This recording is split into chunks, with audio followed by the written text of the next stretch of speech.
Hi, my name's Jeff, and now we're going to take a look at how to use the guest list tool inside of PlanningPod so that you could manage your guests and attendees, as well as meal counts and head count. Each event has its own guest list, so we're going to click on the Events tab and then click on one of our events right here. And then we're going to scroll down to the guest list tool, which is right here. And as you can tell, we have not added any guests to this event yet, so we're going to click on the arrow button to go to the tool. When you first land in the guest list tool, this is the master guest list page. To add a guest to the master guest list, just click on the Add Guest button. However, you can manage more than one list inside the guest list tool, so we're going to click on the Manage Event Guest List link right here. You can create multiple guest lists inside of each event. By default, our system creates the first event guest list for you, but for example, say you have a wedding in which there is a separate guest list for the wedding ceremony, the reception, and the day after brunch, and you have different attendees for each particular guest list, you can create them right here.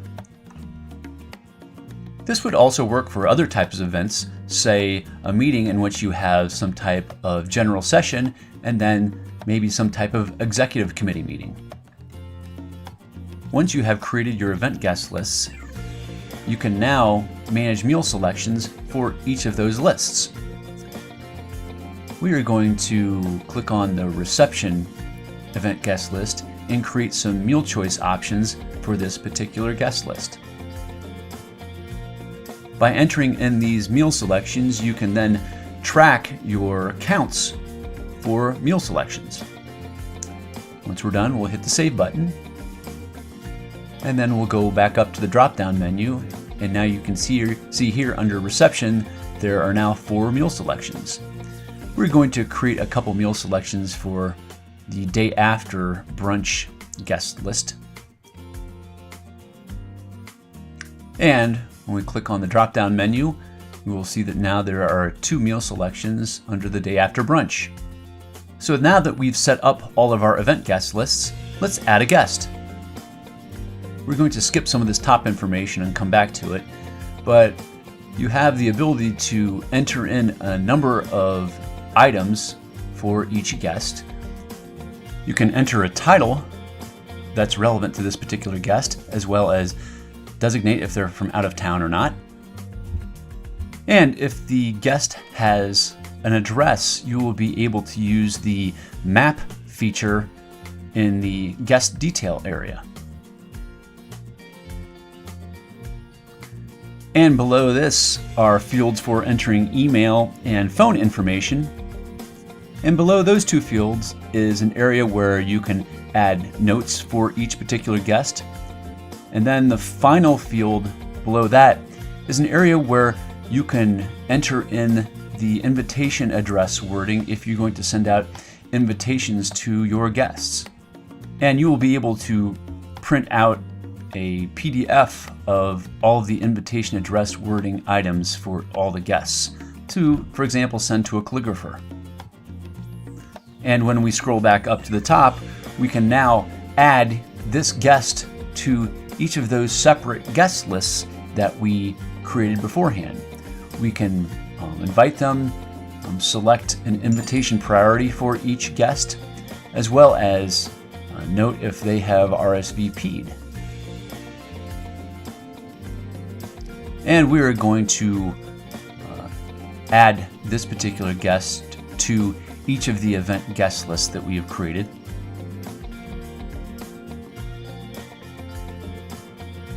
And you can also add a guest list photo for each guest, which we're going to do right now. We're going to pick out an image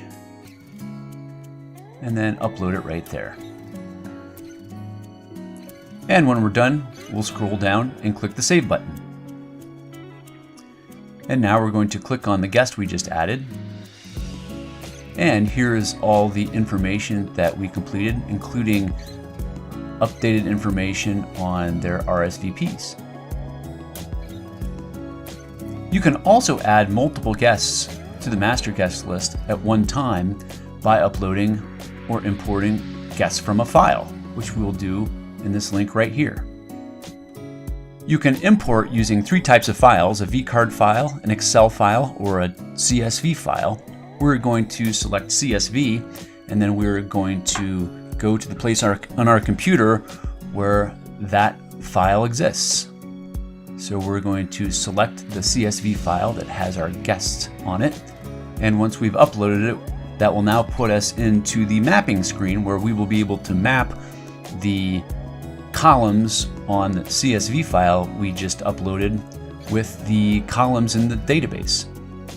So we're going to map a few additional items here for email and phone. And then we're going to import all this information. And here are all the contacts that we just imported into the master guest list. When you click on a particular guest, it will reveal that guest's details as well as a few action items you can take for that guest. For example, here you would be able to add a +1 for each guest. You could add gift information, you can edit the guest, or you can delete them. Let's click on the Add Gift button, and here you can add a gift that that guest has given, as well as note if a thank you has been sent out for them, and you can relate this to a particular event guest list. And you can see that information has been added here, and you can always edit it or delete it. Now let's add a +1 for this guest. We may not know the name of Ashley's guest or guests, but in order to track their RSVPs and meal counts, we can add a +1. So we're going to click on that button there, and then we're going to click on OK in the dialog box here. When you add a +1 to a guest, you essentially create a new family. And so here's Ashley and her +1 guest, and you can add multiple +1 guests under each head of family, which we will do right here. And when we scroll down, we will now see that there are 2 +1 guests associated with Ashley. You can also group multiple guests that we have already added here as a family. So we're going to do that now. We're going to group Frank Green, Lisa Green, and Julie Jacobs as a family. So we're going to click on the checkboxes next to their names, and then we're going to go over to the action menu over here and select Group as Family. This pulls up a form where we can first select who is the primary guest in that family or head of family, and then for each of the other guests, we can select how those people are related to the primary guest. And once we're finished, we'll hit the Save button. And now when we scroll down to the Family Guests area, we will see those 3 guests have been grouped together, with Frank as the head of family and with the relationship tags for the other 2 guests.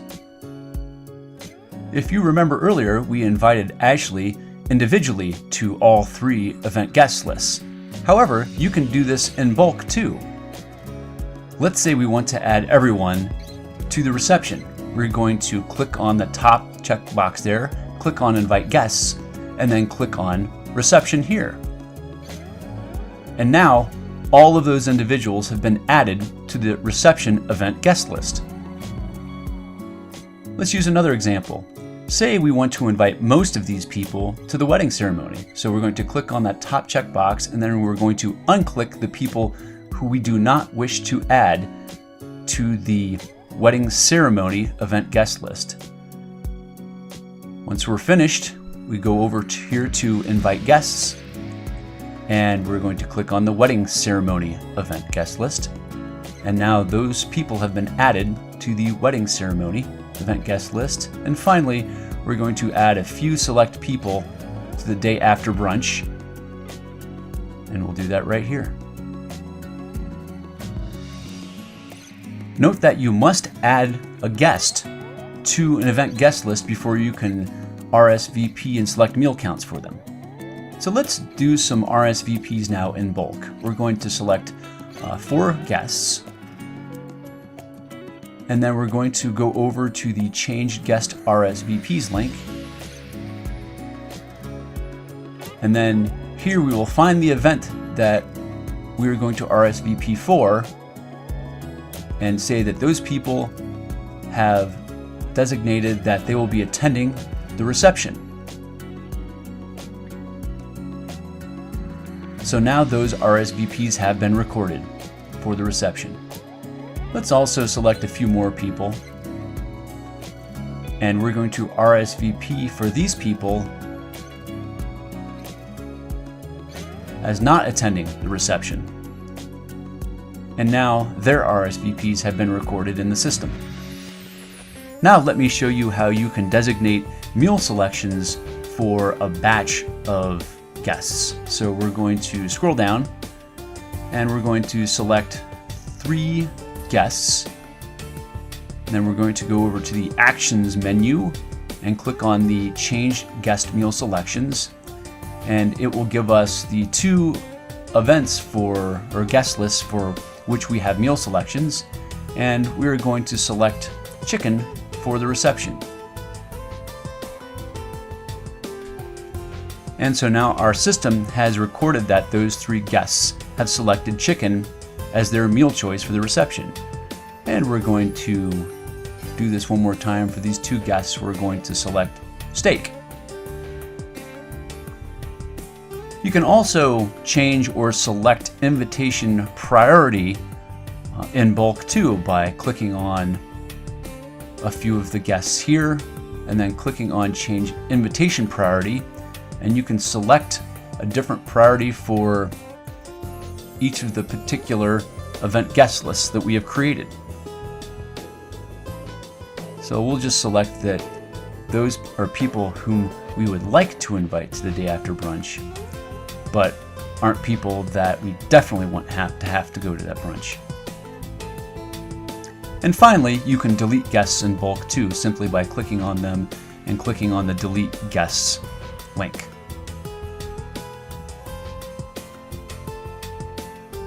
Our system also allows guests to RSVP through the event website on the event website RSVP page, which is discussed in another video.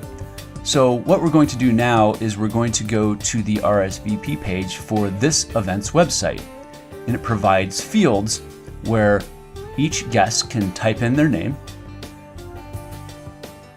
and then once they enter the security code and the continue button, our system will search for their name in that guest list.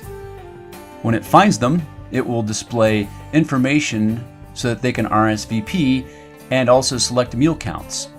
So for Ashley, first of all, we will reply for her for these particular events, and since she also had 2 +1s associated with her, she can also RSVP for those +1s right here.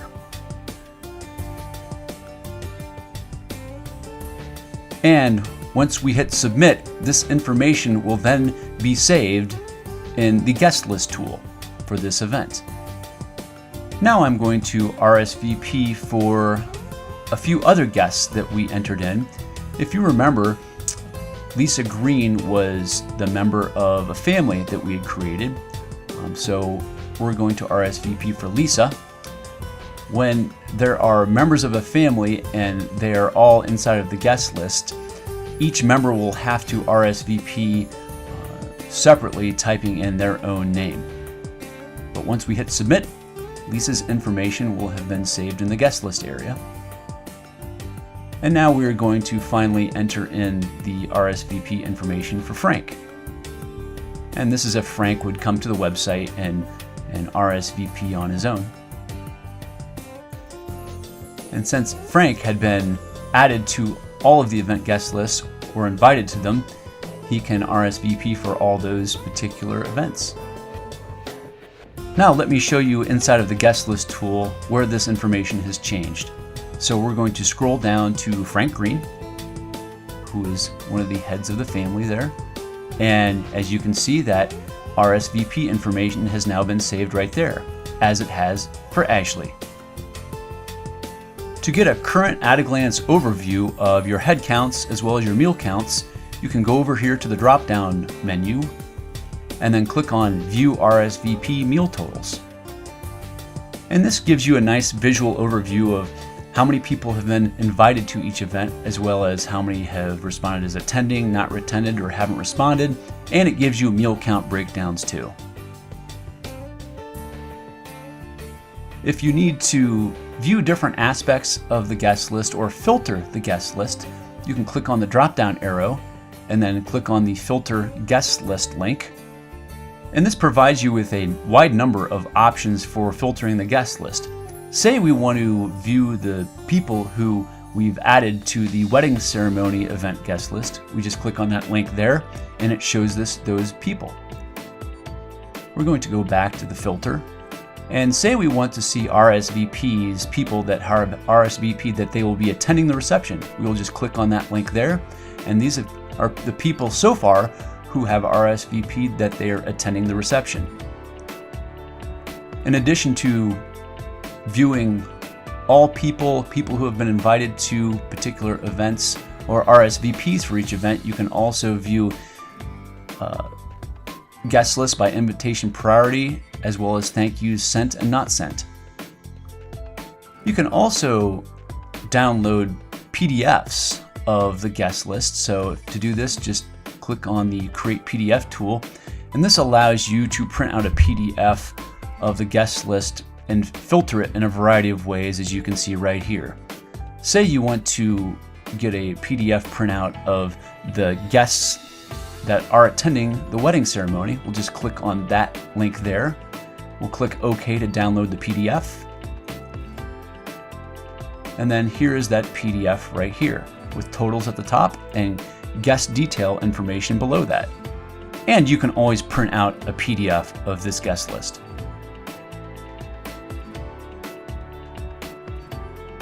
There may be times when you need to download a spreadsheet of a guest list. To do that, just click on the drop-down menu and export to CSV, and then it again gives you a wide variety of ways to filter the guest list before you create that file. So we're going to get a CSV spreadsheet of the guests who have said they are attending the reception. And here is that spreadsheet right here, which you can pull into Excel, and you can send it to people like a calligrapher. And finally, if you've made changes to a guest list and need to notify people that you've made changes, simply go down here to the Notify Contacts link, click on that, and then in the empty box, click inside the box and select the contacts you would like to inform about the changes that have been made. And once you've hit Saved, those contacts are sent an email notification. Well, that's how our guest list tool works, but if you have additional questions, please feel free to call us or send us an email.